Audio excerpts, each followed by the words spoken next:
여러분, 세상에는 아직도 왕이 있는 나라가 있습니다. 대표적인 나라가 영국이죠. 영국의 왕 중에는 사랑을 위해서 왕위를 포기한 사람이 있습니다. 에드워드 8세라고 하는 사람인데, 에드워드 8세는 왕이 되기 전부터 이혼 경력이 있는 월리스 심슨이란 여성을 사랑했습니다. 그가 왕위에 올랐고 영국 정부와 왕실은 그 여자와 관계를 정리할 것을 강하게 요구했습니다. 만약 그렇지 않을 경우 왕위에서 물러나게 하겠다고 압박했습니다. 에드워드 8세는요, 사랑을 선택했습니다. 그는 왕족이 누리는 경제적인 혜택, 사회적인 혜택을 포기했습니다. 그리고 심슨과 함께 프랑스로 망명해서 여생을 살았습니다. 사랑이라는 숭고한 가치를 선택한 것은 아름다운 일이었지만 사랑을 선택한 것에 대한 현실적인 책임은 무거운 것이었습니다. 경제적인 어려움이 있었고요.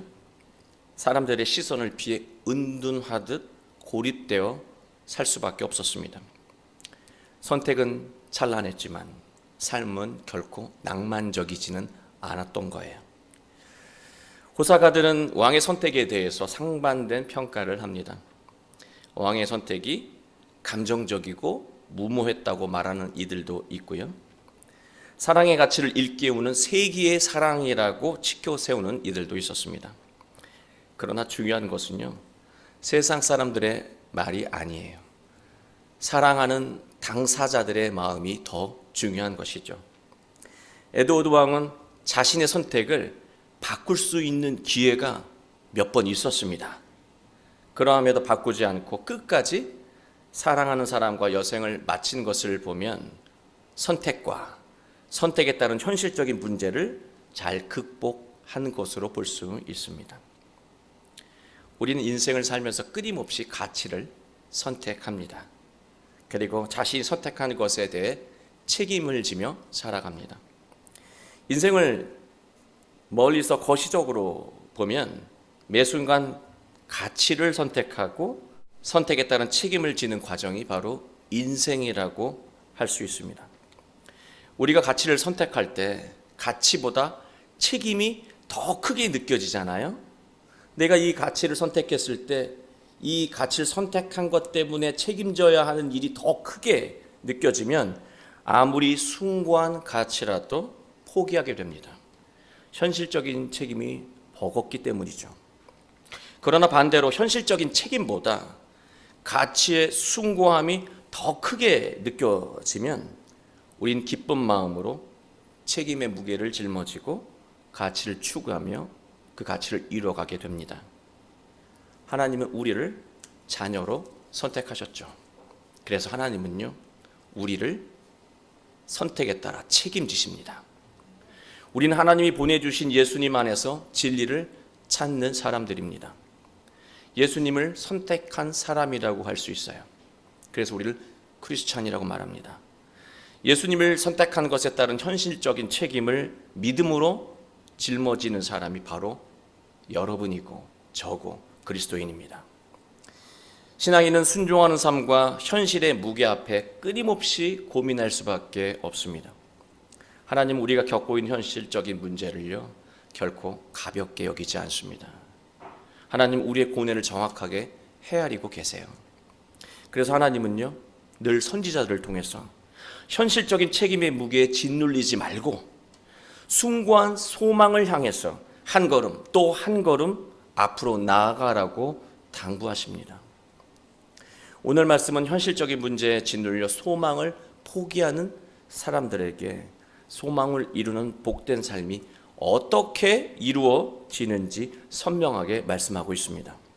우리 모두 오늘 말씀을 통해 현실적인 문제를 극복하고 복되고 충만한 인생과 가정을 이루게 되시길 주님의 이름으로 축원합니다.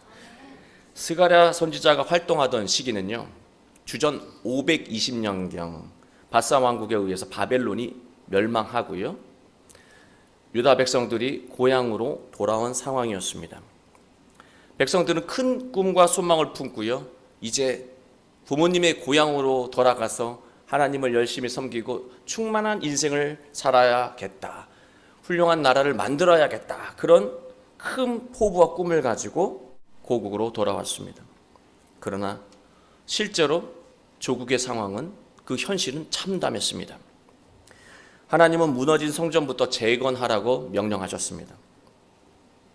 그러나 성전 재건을 방해하는 세력들이 너무 강했습니다. 그리고 성전을 짓기에는 경제적인 상황이 너무나 형편없이 어려웠습니다. 백성들은 신앙을 회복하기 위해서 성전 재건이 필요하다는 것은 알았지만요, 현실적인 삶의 문제부터 먼저 해결하는 것이 우선이 아니냐라고 생각했습니다. 이러한 백성들의 생각을 이성적인 시선으로 보면 결코 불합리한 생각은 아니었습니다.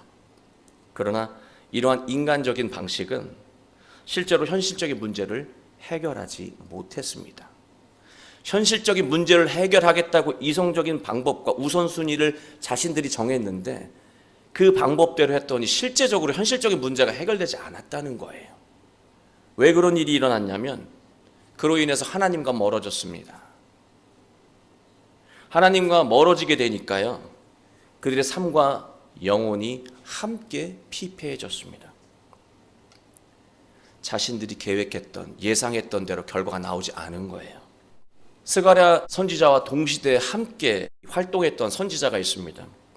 학계 선지자인데요, 학계 선지자는요 굉장히 직설적인 사람이에요. 구구절절 설명하지 않고요, 하나님의 말씀을 직설적으로 말합니다. 모두 회개하고 하나님의 말씀에 순종해라, 그 말씀을 강조했습니다. 그러나 상대적으로 스가랴 선지자는요, 하나님의 말씀을 선포하는 방식이 조금 다릅니다.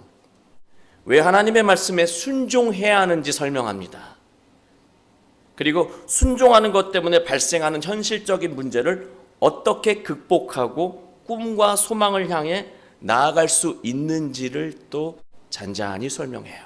방식이 다르죠. 설득력 있게 말씀을 선포한 자가 스가랴 선지자였습니다. 스가랴 선지자는 14장에서 하나님의 뜻이 이루어지는 여호와의 날을 강조해요. 여호와의 날은 믿음으로 순종하는 사람에게는 구원의 날이 되는 것이고, 현실적인 문제를 더 크게 여기며 순종을 포기하는 사람에게는 재앙의 날, 심판의 날이 되는 거예요.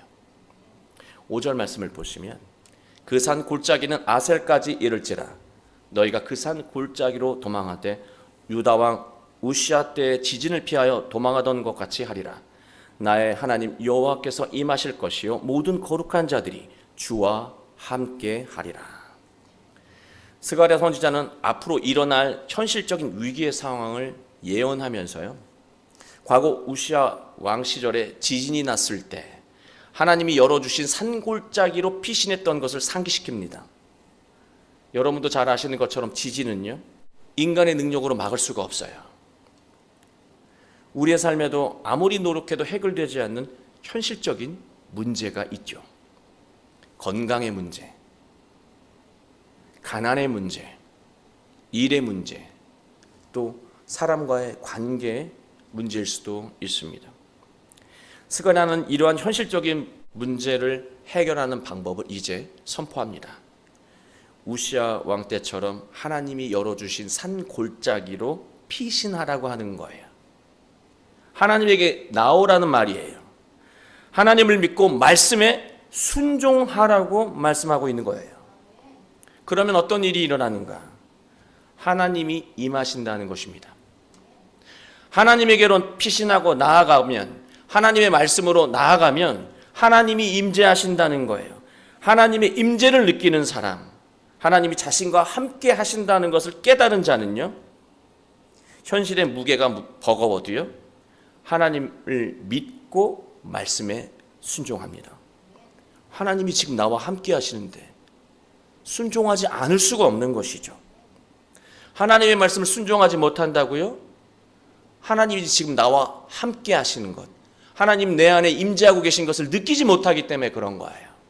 그것을 느끼는 사람은 하나님의 말씀에 순종하게 되죠. 하나님은 이러한 사람들을 크도심, 거룩한 자들이라고 말합니다. 하나님은 거룩한 자들과 함께 하시며 현실의 문제를 넘어 꿈과 소망을 이루게 하신다고 말씀하고 있는 거예요.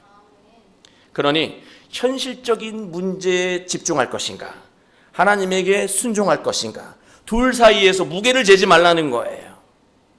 현실적인 문제들은 모두 하나님 안에서 무조건 해결되니 하나님에게로 나아가라고 하는 것입니다. 우린 이런 생각을 하잖아요. 지금 내가 겪고 있는 이 현실적인 문제와 하나님의 말씀의 이 순종과 이게 무슨 관계가 있는가? 관계가 없다고 여기기 때문에 순종하지 않을 때도 있죠. 그렇게 판단할 때. 관계가 있고 없고 상관없어요. 우리의 이해가 중요한 것이 아닙니다. 하나님이 나에게 말씀하셨을 때 그 말씀부터 집중하며 순종하면요, 이 말씀의 능력이 내가 겪고 있는 삶의 문제와 전혀 상관없이 보여도 이 문제가 관계 속에서 해결되기 시작한다는 거예요. 그것을 우리가 알아야 한다는 것입니다. 하나님은요, 지진처럼 인간의 힘으로 막을 수 없는 현실의 문제도요, 다 해결하신다고 약속하고 있습니다. 6절 말씀이에요. 그날에는 빛이 없겠고 광명한 것들이 떠날 것이라. 이 말이 무슨 뜻일까요? 그날은요, 앞에서 말한 여호와의 날, 하나님의 뜻이 이루어지는 날이에요. 누군가에게는 구원의 날이고 누군가에는 심판과 재앙의 날이라고 말씀드렸습니다. 그날에 일어나는 현상을 지금 6절에서 말하고 있습니다. 그날에는 인간의 관점에서 빛으로 여겼던 것들, 현명하게 여겼던 방식들, 지혜라고 여겼던 것들, 요즘 젊은이들이 말한 유레카라고 여겼던 그런 깨달음들, 그 모든 것들이 다 잘못된 것임을 깨닫게 된다는 거예요. 그리고 광명한 것들이라는 단어가 있잖아요. 이게 예카림이라고 하는 단어인데요, 이거는 가치가 있다라는 뜻이거든요. 광명한 것들이 떠난대요. 이게 무슨 뜻입니까? 가치가 있는 것이라고 여겼던 것들이 그날에는 다 무가치한 것들로 바뀐다는 말이에요. 우리의 삶에 이런 일이 정말로 일어납니다. 소중하게 여겨온 가치들이 순식간에 무가치한 것들로 바뀌는 순간이 있다는 거예요. 그게 언제인가? 우리가 심각한 질병에 걸렸을 때, 억만금을 줘도 고칠 수 없는 병에 걸렸을 때, 가정사역에 실패했을 때, 나 밖에서는 직위도 있고 능력도 있고 뛰어난 사람인데 가정사역은 다윗처럼 실패하고 자녀 교육도 실패했을 때, 인생의 골든타임을 놓쳤을 때, 젊은 때 할 수 있는 일이 있고요, 노년이 돼야 아름다운 일이 있어요. 그 시기를 놓치게 되면, 그 골든타임을 놓치게 되면요, 그 인생이 너무나 쓸쓸하고 불행합니다. 이처럼 돈이나 힘으로도 상황을 바꿀 수 없는 순간과 마주할 때, 우린 지금까지 소중하게 여겨온 가치들의 한계를 느끼며 절망하게 됩니다. 이 가치를 붙들며 살아왔는데 어떤 순간이 되었을 때 다 무가치한, 능력을 발휘할 수 없는 상황에 놓였을 때 얼마나 공허합니까? 허무하죠. 이런 순간이 우리에게 언제 찾아오는지 우리는 정확히 알지 못합니다. 그래서 7절에서 귀한 말씀을 우리에게 전하고 있습니다. 여호와께서 아시는 한 날이 있으리니 낮도 아니요 밤도 아니라 어두워갈 때 빛이 있으리로다. 하나님의 뜻이 이루어지는 날은요, 하나님만 알아요. 우리는 몰라요. 그날은 낮도 아니고 밤도 아니라고 했습니다. 우리의 인생이요, 밝은 낮처럼 형통하다고요 심판이 오지 않는 게 아니에요. 그 상황이 계속 유지된다고 장담할 수 없습니다. 또 인생이 어두운 밤처럼 막혔다고 해서 그의 인생에, 그의 가정에 구원의 시간이 오지 않는 것도 아니라고 하는 거예요. 사람의 능력으로는 심판과 구원의 때를 예측할 수가 없습니다. 하나님의 임재는요, 하나님의 전권이에요. 하나님이 함께 하시는 것은 우리는 알 수 없습니다. 하나님만 아시고 하나님이 정하는 시간이에요. 그래서 우리는 언제나 하나님 앞에 그 때를 기다리며 겸손해야 하는 것입니다. 어두워갈 때 빛이 있다고 했습니다. 이 말씀 너무나 소중하고 감동적인 말씀이죠. 이 말은요, 세상의 가치와 방식의 한계를 느끼고 하나님 외에는 다른 길이 없다고 여길 때 비로소 그때 빛이 스며든다고 말하고 있습니다. 그러니 참 아이러니한 것이죠. 내 능력으로 할 만하면 그 능력을 의지하다 계속 실패하는데요, 어떤 방식으로도 안 된다고 이 벽을 느낄 때, 절망을 느낄 때, 그때 오히려 하나님을 의지하게 되고 그로 인해 길이 열리고 인생이 밝아진다라고 하는 거예요. 현실적인 문제를 해결하지 못해서 오직 하나님을 의지하겠다고 결단할 때 어둠으로 가득했던 삶이 빛으로 밝아집니다. 이러한 하나님의 섭리를 깨달은 사람은 현실적인 문제에 매몰된 상태로 시간을 낭비하지 않습니다. 하나님 말씀에 민첩하게 순종하며 현실적인 문제를 실질적으로 해결합니다. 현실적인 문제를 잊기 위해서 다른 것 취하지도 않고요, 현실적인 문제를 내버려 두고 다른 일을 몰입하면서 잊으려고 하는 방식으로 해결하지도 않아요. 실질적인 해결을 해 나간다는 것이죠. 8절 말씀이에요. 그날의 생수가 예루살렘에서 솟아나서 절반은 동해로 절반은 서해로 흐를 것이라. 여름에도 겨울에도 그러하리라. 하나님의 날에요, 사람의 영혼을 살리는 생수, 고통스러운 현실을 해결하는 생명의 물, 즉 구원의 가르침을 예루살렘에서 흘러가게 하시겠다고 약속하고 있습니다. 사람을 구원하고 꿈과 소망을 이루게 하는 생명의 가르침이 어디에서? 예루살렘 성전에서 나온다는 사실을 알았다면 백성들이 지금 제일 먼저 해야 되는 게 무엇일까요? 당연하죠. 성전 재건하는 것입니다. 스가랴 참 기가 막히게 설득력 있게 말씀하지 않습니까? 성전 재건부터 해야겠구나. 경제적인 어려움, 시간적인 부족함, 이러한 현실적인 문제가 있더라도 성전을 재건하라는 하나님의 말씀에 순종하라고 스가랴는 설득하고 있는 것입니다. 스가랴가 강조하는 것은 순종은 언제든지 할 수 있는 선택이 아니라고 하는 거예요. 하나님이 허락한 시간에 순종할 때, 하나님이 허락하신 시간에 순종할 때, 하나님이 허락하신 순간에 순종할 때 은혜 삶이 이루어진다는 것입니다. 인간적인 판단으로 순종을 미루는 것이 얼마나 위험한 행동인지 스가랴는 경고하고 있는 것입니다. 9절 말씀이에요. 여호와께서 천하의 왕이 되시리니 그날에는 여호와께서 홀로 한 분이실 것이요 그 이름이 홀로 하나이실 것이라. 우리는 세상의 가치를 절대적인 왕처럼 여기며 종속될 때가 있습니다. 그게 전부인 것처럼 그것을 쫓아서 살아갈 때가 있어요. 세상의 가치에 묶여가지고 따라갈 때가 있다라고 하는 것이죠. 그게 내 인생을 구원할 것처럼 여기면서 말이죠.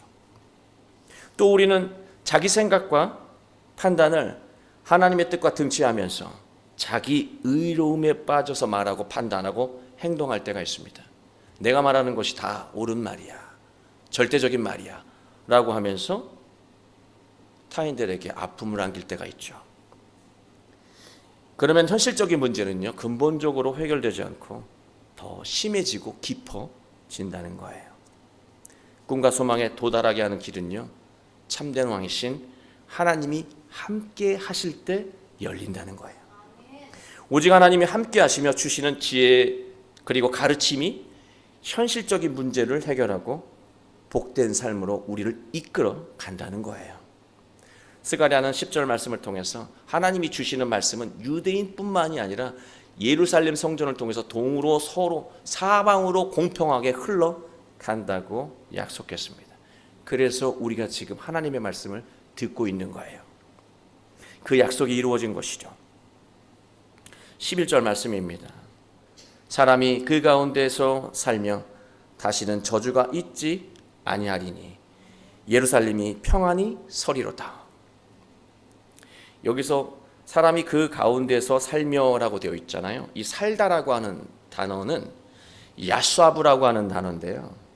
살다는 뜻도 있지만 머문다라고 하는 뜻이에요.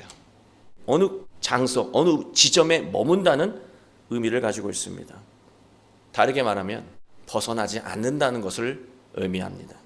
그렇다면 그 가운데는 무엇일까요? 하나님 말씀이죠. 생명의 가르침이죠. 하나님의 말씀에서 벗어나지 않는 삶이에요. 그런데 우리에게는 문제가 있어요. 우리의 문제는요, 현실적인 문제가 없을 때, 삶이 너무나 형통하게 잘 풀릴 때는요, 너무나 마음이 안심돼서요, 딴짓을 합니다. 하나님의 말씀에서 벗어나요. 그러면 반대로 삶의 문제가 일어나면 하나님 말씀에 머무는가? 아닙니다. 불안하고 두려워서요, 하나님의 말씀에서 벗어나는 것부터 합니다.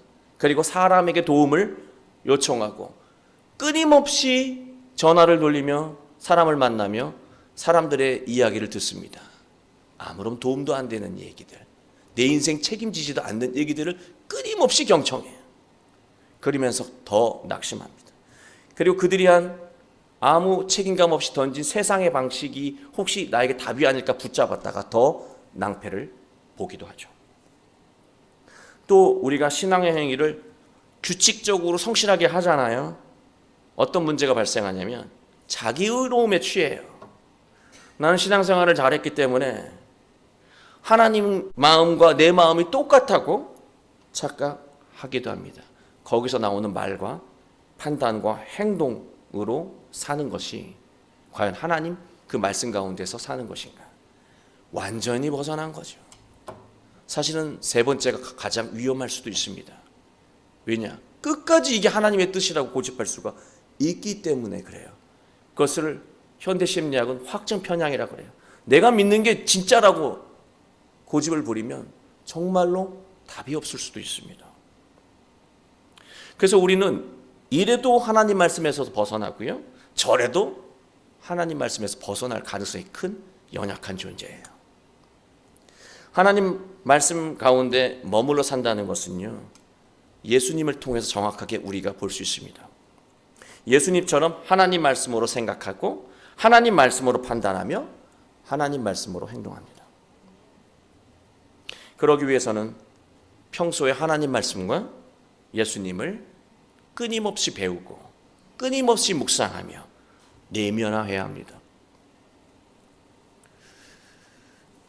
그런 면에서 찬송가가 굉장히 강력한 힘이 있는데요, 말씀으로는 내면화가 잘 안 돼요. 더 많이 노력을 해야 되는데요, 노래 가사로 내면화 되잖아요. 어떤 순간에 어떤 상황에 노래가 막 흘러나올 때가 있어요. 어떤 찬양이, 어떤 복음성가가 저절로 불러질 때 있지 않습니까? 그 여러분이 부르는 거 아니에요? 여러분 마음속에 내면화되어 있는 찬양이 지금 당신을 위해서 위로하는 말씀, 생명의 길을 지금 노래하고 있는 거예요. 마음 같아서는 수만 곡을 다 이 성경 노래로 작사해서 부르면 좋겠지만 그건 더 어려운 일이죠. 말씀을, 예수님을 끊임없이 묵상하고 배우고 또 묵상하고 배우기를 반복하면 그 말씀이 내 안에 깊게 새겨집니다. 각인됩니다. 그 각인된 말씀이 중요한 순간, 위험한 순간, 또 중대한 결정을 앞두고 있을 때 그 말씀이 나를 이끌어가요. 견인해 갑니다. 발버둥 치지 않아도 저절로 확신을 주며 복된 삶으로 끌어간다는 것이죠. 예수님은 그렇게 그 말씀 중심에서 사셨고, 그래서요, 예수님은 우리가 상상할 수 없는 수많은 현실적인 문제 앞에서도요, 그 현실적인 문제를 탓하면서 구원의 길을 걸어가기를 포기하지 않으셨어요. 언제나 현실적인 문제를 극복하며 완전한 삶을 이룰 수 있으셨습니다. 사랑하는 교회 여러분, 우리는 모두 하나님 말씀에 순종하며 꿈과 소망을 이루기를 원합니다. 그러시죠? 또 그래야 합니다. 그러나 우리의 삶에는 여전히 현실적인 문제가 있습니다. 그게 경제적이든 관계 문제든 건강의 문제든 생각의 문제든 마음이 아파서이든 문제가 있죠. 우린 지금도 현실적인 문제를 떠올리며 하나님이 나에게 주신 말씀을 순종해야 할지 말지를 재고 있는지도 모릅니다. 만약 우리가 현실적인 문제가 더 커 보여서 순종의 삶을 포기한다면 우리는 은혜의 골든타임을 결국 놓치게 될 것입니다. 걱정하지 마세요. 두려워하지 마십시오. 하나님은 우리를 선택하셨고 여러분을 선택하셨고 여러분의 가정을 선택하셨어요. 선택하셨다면 하나님은 책임지신다는 말이에요. 우리는 걱정할 필요도 없고 두려워할 필요도 없습니다. 우리에게 주신 말씀을 따라 살아가면 되는 거예요. 예수님을 따르는 삶을 우리는 선택한 사람들 아닙니까? 예수님을 따르기로 결단한 사람들은 책임 있는 신앙의 삶을 살아야 합니다. 우리는 말씀에 순종하며 당당하게 자기 책임을 다하며 살면 됩니다. 우리는 결과까지 책임질 필요 없어요. 결과를 책임지는 분은 누굽니까? 여러분을 사랑하시는 하나님이에요. 전능하신 하나님이세요. 우리가 예수님처럼 하나님의 임재를 늘 기억하며 하나님과 함께 살아간다면 우리는 어떤 현실적인 문제 앞에서도요 재거나 두려워하거나 미루지 않고 온전히 순종하며 밝은 인생, 복되고 능력으로 충만한 인생을 살아가게 될 것입니다. 우리 모두 예수님처럼 현실적인 문제와 순종의 무게를 재지 않고 온전히 하나님에게 순종하며 감동적인 인생과 가정과 교회를 이루어 가시길 주 예수 그리스도의 이름으로 축원합니다.